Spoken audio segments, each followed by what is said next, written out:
Битолчани, како и секоја вечер, така и синоќа и покрај брнежливото време неуморно ја дадоа својата поддршка на граѓанската иницијатива за заедничка Македонија.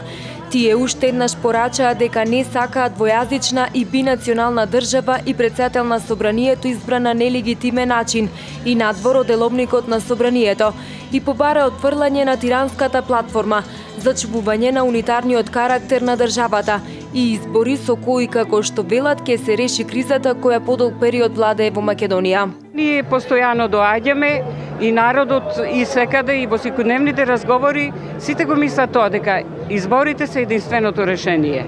А по можност и локалните и редовните избори да бидат заедно. И мислам уште еднаш нека се види, па што ќе биде нека види.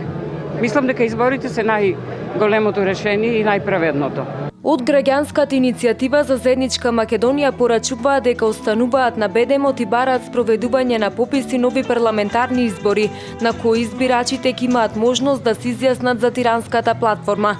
Најавуваат продолжување на протестите во следните денови, се додека не се исполнат нивните барања.